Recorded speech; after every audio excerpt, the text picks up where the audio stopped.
dari awal. Menarik, Mas. Jadi, saya pernah bilang kayaknya, berpikir sedikit negatif, itu akan meningkatkan syukur kita. Coba Pak Heru kalau misalkan sudah mikir, ketoknya gagal nih.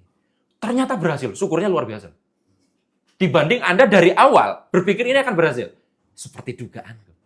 Kita naik pesawat, sudah turbulence, mau mati, kita sudah ketoknya selamat ini. Kita udah berpikir negatif. Ternyata selamat, itu luar biasa sujudnya, Mas. Makanya saya bilang, kalau Anda dalam hidup kurang bersyukur, berarti kurang berpikir negatif. Ini mungkin agak susah diterima kebanyakan orang. Nah, terkait dengan tadi ciri orang sudah nerima sebetulnya, Mas, pada puncaknya, orang itu merasa lucu atas peristiwa itu. Kita pernah nengok bayi, Mas. Bayi itu tidur. Perhatikan ya. Aku senyum, lihat. Bayinya tidur itu senyum loh, Mas. Serius. Kenapa kok bisa gitu? Karena dia merasakan vibrasi. So, kalau vibrasi kita lagi nggak nyaman, deket bayi, nangis Mas, tiba-tiba.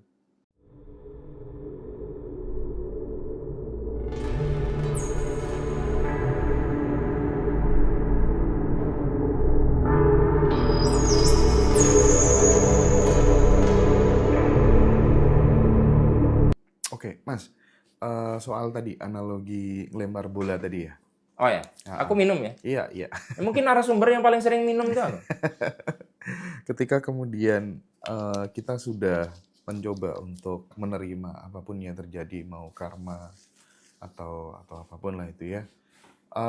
Step pertama kan tadi kan menerima gitu ya. Nah, contoh bahwa kemudian kita ini sudah benar-benar menerima itu gimana sih? Kadang kan masih cerita sama temen, aku sering ngalami kayak gini. Ya. Itu tanda bahwa kita sudah menerima apa belum gitu. Mungkin bisa dielaborasi, Mas.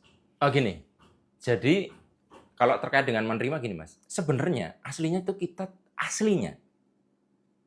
hampir 90% kita tuh bukan menerima, tapi terpaksa menerima. Terpaksa. Contoh, tak jelasin dulu. Mas Tahib, ini tak ambil contoh kan. Anda udah biasa dibully kan di podcast ini kan. Mas Tahib misalnya, tapi contohnya nggak apa-apa ya, karena paling gampang karma itu paling gampang nyontohinnya jelek. Jadi gini, kalau misalkan Anda itu ada yang nawarin kerjasama, oke? Nah, kemudian sebelum Anda memutuskan, semesta ngasih tahu, ngomong suara tanpa rupa, Tahib, orang itu akan nipu kamu 10 bulan dari sekarang sejak kamu kerjasama.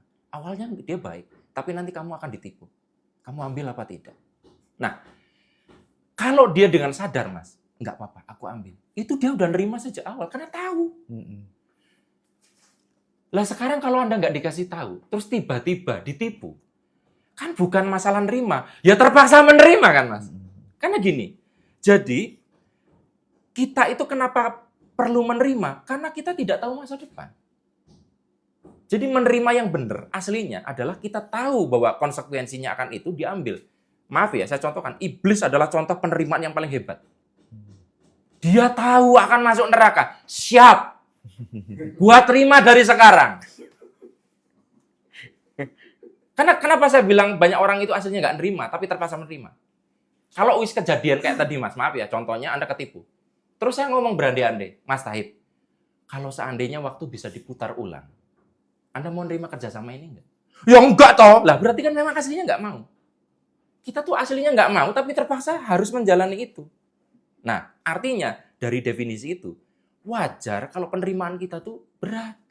Karena dari awal enggak disadari. Sama seperti gini, Mas Hendra minjemin duit saya, punya sebuah harapan bahwa uangnya pulang.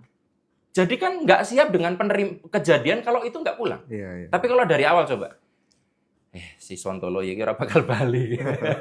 Wis, kamu tak pinjemin ya, tapi dari awal Mas Hendra itu sudah punya kesadaran bahwa 80% ini uang nggak pulang.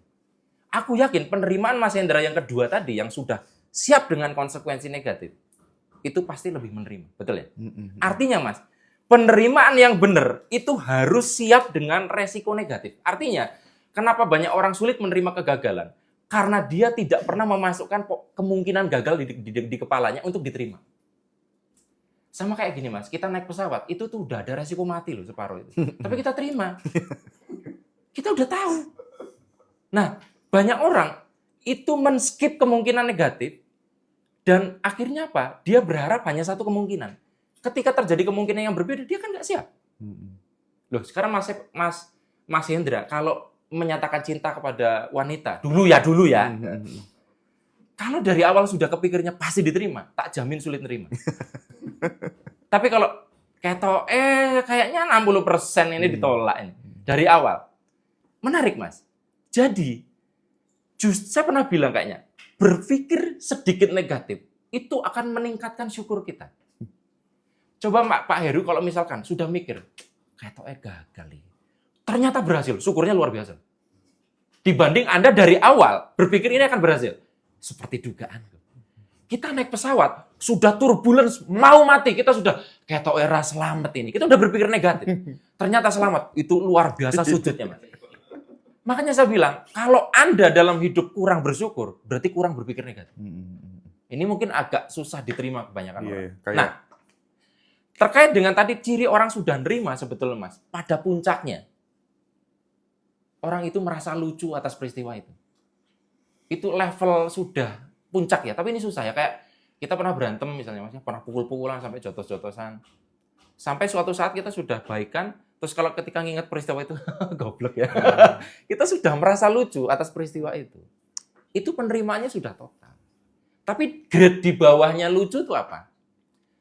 Bagi ukuran saya, ingatannya masih ada untuk dipelajari, emosi negatifnya sudah nggak ada. Jadi kalau misalkan Mas Tahib pernah mengalami kejadian buruk, lalu ngomongnya, aku udah move on kok, aku sudah nerima kok. Tapi setiap ingat peristiwa itu, ada emosi nggak nyaman, apalagi tubuh nggak nyaman. Tanda belum nerima. Cara rilisnya gimana? Biar benar-benar bisa menerima penuh. Kalau pakai olah pikiran, kan bisa pakai olah tubuh, olah emosi, olah pikiran. Kalau pakai olah pikiran, satu-satunya cara adalah melihat angle yang berbeda. Melihat angle yang berbeda. Kayak contohnya, saya dulu pernah putus cinta masalahnya. Kita ingat peristiwa itu masih jengkel. Tapi gara-gara peristiwa itu, saya punya karya novel yang laris di pasaran. Menceritakan kisah cinta itu. Kan akhirnya angle-nya berubah. Wah, jadi berkah juga ya. Ingat Glory from the Past-nya ya? Iya. Jadi itu kalau pikiran beda angle. Tapi repotnya, Mas. Kenapa beda angle pemikiran ini nggak gampang? Karena emosi dominan. Benar. Emosi ini kudu diberesin dulu. Nah, kesalahan kebanyakan orang menghandle emosi itu langsung ikhlas nggak bisa, Mas. Kadang kalau kadarnya terlalu besar dan otot pemaafan dia masih lemah, dia kudu ngebuang ini dulu. Ini yang disebut katarsis. Contohnya apa paling gampang? Ini dilakukan Deddy Corbuzier dengan anaknya Aska. Kami kalau lagi emosi, diskusi nggak nyambung, kering, Mas. Pukul-pukulan, tinju, udah habis itu pelukan, maaf-maafan. Emosinya dibuang. Kalau Pak Heru buka jendela pintu itu, di luar itu ada sansak.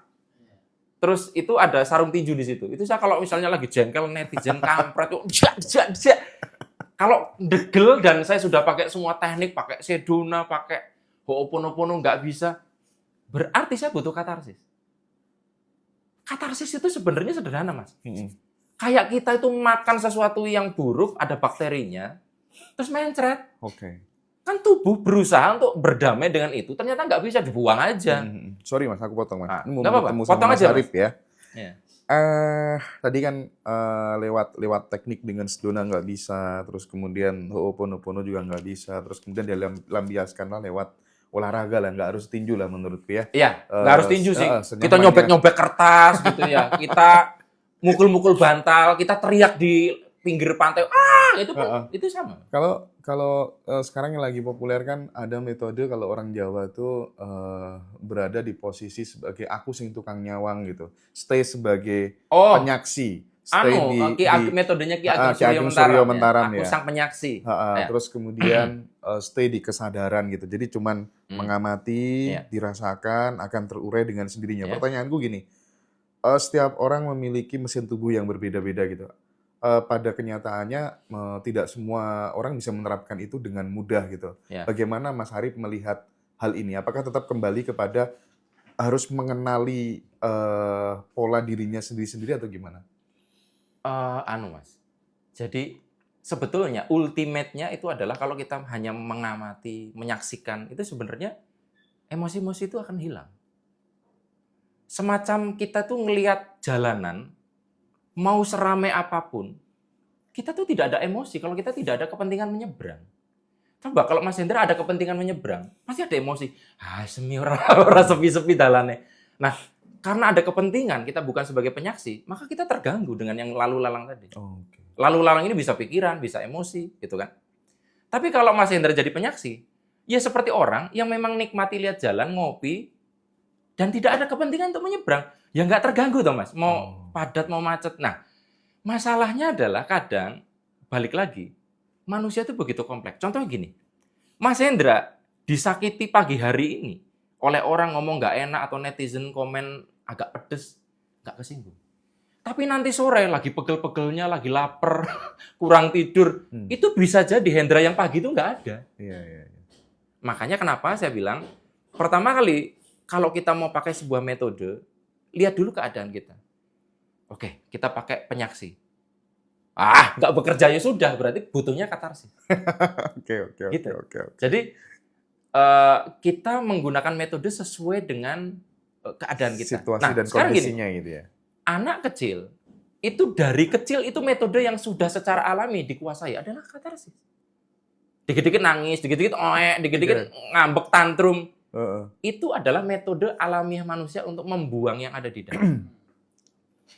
Jadi ketika kita tuh lagi butuhnya pakai metode itu, berarti kita lagi balik lagi jadi anak-anak itu. Iya. Kedewasaan kita lagi kayak downgrade gitu loh. Sama saya juga gitu. Kalau lagi kayak gitu tuh, ya akhirnya katarsis. Tapi frekuensinya sudah berkurang, Pak Heru dan teman-teman. Jadi kalau dulu ibaratnya katarsis itu sering banget, lama-lama seiring waktu ya sudah berkurang. Ya kayak Mas Hendra lah, mungkin awal-awal YouTubean, dikomenin netizen agak emosi misalnya. Sekarang nggak kerasa, Mas. Sekarang nggak pernah lihat komen. Jadi kalau dari sudut pandang saya begitu. Makanya saya bilang, kalau metode nggak bekerja, bukan karena metodenya tidak efektif. Tapi keadaan kita kurang memenuhi syarat untuk metode itu. Karena setiap metode itu ada syarat-syarat tertentu. Kecuali kita diterapi orang lain. Emosi, Mas Hendra emosi. Terus, oke, menengo Mas. Us emosi we, engko tak tutuk-tutuk pakai titik meridian. Nggak apa-apa yang melakukan orang lain. Nah, nggak masalah, bisa kalau kayak gitu. Tapi kan situasinya kadang kita selagi sendiri, terapisnya ya kita sendirinya. Loh, terapisnya aja bermasalah. Iya kan? Sekarang gini Mas Arif, kita ini kan pengennya, idealnya itu kan ketika kemudian di luar gaduh gitu ya, yang batin ini kan tetap bagaimana supaya kemudian terasa tetap tenang seperti lautan gitu kan ya. Nah, bisa dilihat nggak sih tanda-tanda halus bahwa kemudian kita itu sedang mengalami lonjakan vibrasi itu apa? Parameternya apa? Kalau kita bicara tenang ya Mas ya, pernah lihat ombak yang ganas nggak ombaknya di atas? Tapi kalau Anda menyelam sampai dalam banget, sampai Palung Mariana, di bawah nggak ada arus bisa jadi. Betul. Artinya sebetulnya kalau di balik Hendra yang sedang meluap-luap emosi misalkan, aslinya di kedalaman dirinya itu tenang. Nah, makanya disarankan coba menyelam ke dalam meditasi. Itu kan sebenarnya supaya nggak di permukaan kan. Nah, cuman kan kadang balik lagi, kalau orang itu nggak memiliki kemampuan menyelam, ya berenang kan. Surfing di atas emosi itu. Jadi, ya di balik sesuatu yang tidak tenang, sebenarnya ada ketenangan, tapi belum aktual ke permukaan. Yaitu yang kayak yin yang itu, Mas. Jadi, aku itu sedang nggak tenang. Berarti sebenarnya ada ketenangan yang sedang tidak aktual. Kan begitu bahasanya. Nah, sekarang kalau yang bisa kita rasakan pada saat kemudian kita mengalami lonjakan vibrasi. Lonjakan vibrasi ini vibrasi negatif atau positif? Oh, positif dong. Positif ya? Karena gini Mas, naik, gitu. Definisi saya sekarang tuh agak sedikit geser gini. Sebenarnya vibrasi negatif itu juga kuat, tapi destruktif. Destruktif ya? Nangkep ya? Iya. Kalau vibrasi yang ini, dia kuat tapi konstruktif. Tapi kalau diadu, ya menang ini. Jadi makanya kita mengatakan ini lebih tinggi dari yang negatif gitu. Nah, kalau vibrasi kita sedang tinggi, ya ada beberapa tanda sebenarnya. Tapi beberapa saya kalau lupa tak lihat di sini. Jadi ini mungkin Anda akan mengalami ini. Saya dapat ini dari seorang guru Feng Shui dan guru energi. Jadi ciri kalau vibrasi kita sedang tinggi, yang pertama itu adalah contoh. Pernah nggak Mas Tahib lagi di jalan, tiba-tiba ada orang random nanya alamat contohnya. Coba dari ratusan orang yang berseliweran dia milih Anda. Sementara kita tuh punya sebuah kecenderungan kalau nggak kenal orang hati-hati. Nah, orang hati-hati pasti milih orang terbaik kan untuk tanya. Itu naluri. Ah, iki wae, ketoke apik wong iki. Nah, itu ketika kita sering banget di jalan lagi wong takon, itu jangan sebel. Oh, iki orang ini trust sama saya walaupun dia nggak kenal. Jadi kalau kita sering ditanya orang nggak dikenal di jalan, vibrasi kita bagus. Loh, mana mungkin coba Pak Heru di jalan mau nanya alamat ke orang yang kelihatannya ketoke wong wakil nggak apik ini orang. Naluri safety kita itu akan mencari keteduhan. Yang kedua, anak kecil, bayi itu senang dengan Anda. Yang menarik boleh di cross check nanti kalau istri saya mau ditemui. Istri saya tuh heran. Kamu itu kenapa? Kalau setiap anak kecil suka sama kamu. Bahkan pernah aku demokan. Ini asli berkali-kali. Jadi saya bilang kalau teman-teman Eanisme TV nggak percaya, ya nanti bisa dikonfirmasi chatting ke istri saya. Kita pernah nengok bayi, Mas. Bayi itu tidur. Perhatikan ya. Aku senyum, lihat. Bayinya tidur itu senyum loh, Mas. Serius. Kenapa kok bisa gitu? Karena dia merasakan vibrasi. So, kalau vibrasi kita lagi nggak nyaman, deket bayi, nangis Mas, tiba-tiba. Karena dia sangat peka. Itu 2, anak kecil. Kecil ini saya lebih cenderungnya balita, bawah 5 tahun. Karena udah 5 tahun ke atas rada tantrum kan, rada yang bikin kita emosi dia masalah. Yang ketiga adalah saya catat karena ada beberapa ya Mas ya. Ini. Hewan suka dengan Anda. Tapi ya bukan hewan-hewan buas ya Mas ya. Ular gitu ya, kita juga takut ya. Tapi kayak ini, kucing, anjing. Jadi banyak orang kan takut dengan anjing ya. Nah, saya itu heran waktu contoh pas di Turki, itu banyak anjing, itu deket ke saya. Malah saya tahu kalau anjing itu suka tuh dari ekornya. Kalau ekornya gerak-gerak, dia happy. Tapi saya nggak berani megang. Wah, nanti harus bersih-bersih gitu kan. Tapi dia suka muter-muter gitu loh. Kucing apalagi?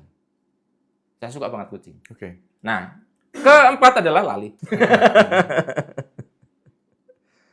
Anda terlihat lebih muda dari usia sebenarnya. Waduh. Mantap. Nah, ini kumat-kumatan sih. Kadang ada yang bilang kita kok ketok lebih tua, kadang.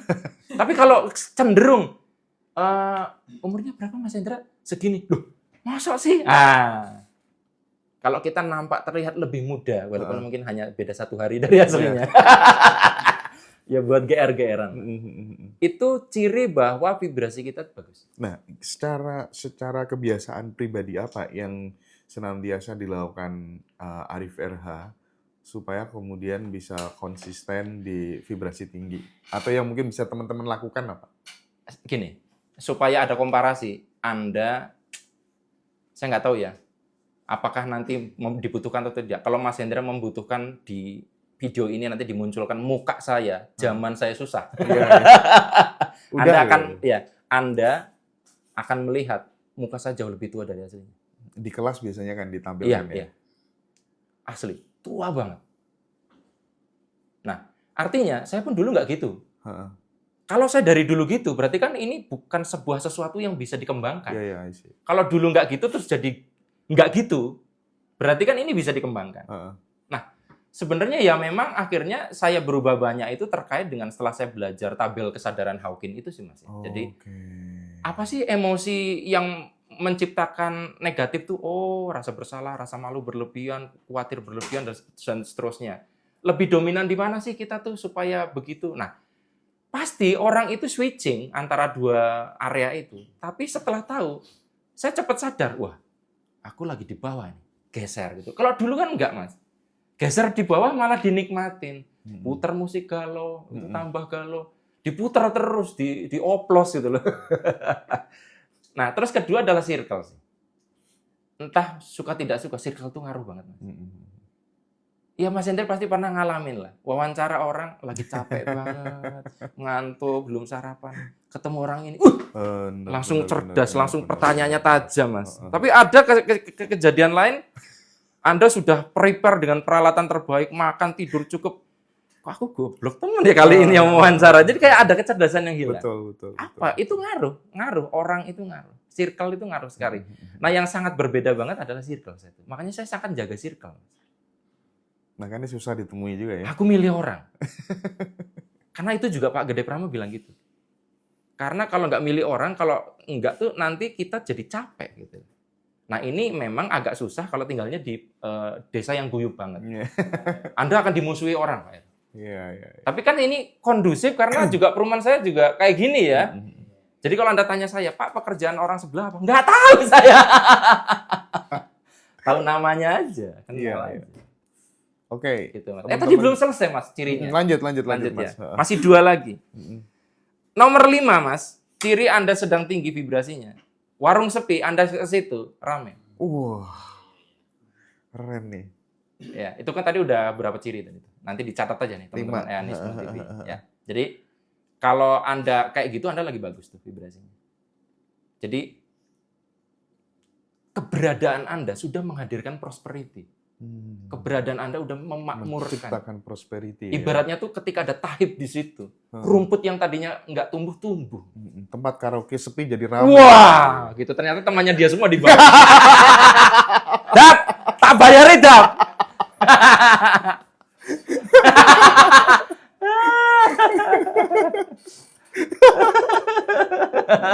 Ya kan, aduh.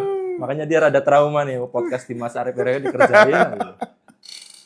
Nah, terakhir Mas, mumpung ingat ya, orang yang tidak baik kepada Anda itu cepat kena sial.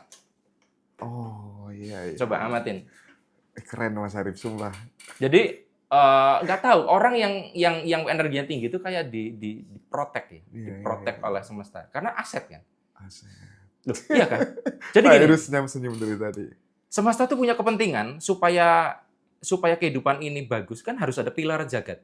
Penopangnya. Makanya kan konon, ya terserah agama apapun, setahu saya, mendekati kalau misalnya memang semesta mau di-recycle, mau dihancurkan lalu dibangun ulang, untuk supaya bisa hancur, orang baik itu dimatikan dulu semua. Coba dicek di semua riwayat apapun, agama apapun. Orang baik, orang soleh itu dimatikan semua dengan caranya. Sehingga apa? Pilarnya nggak ada. Vibrasi penyeimbang kuatnya nggak ada. Sehingga ini akan secara alami akan hancur.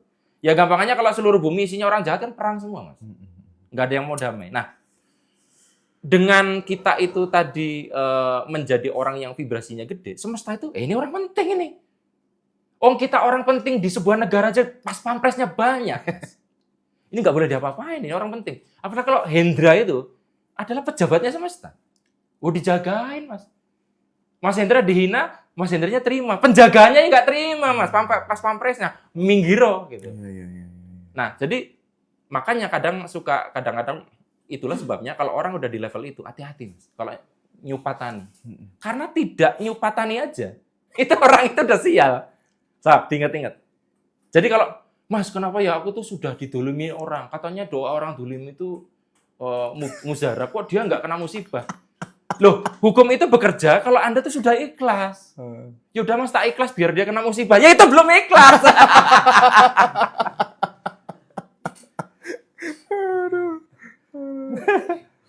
Nah, jadi memang itu kalau 6-6-nya kita sering ngalamin, kita sudah berada di ke 6 tanda tadi.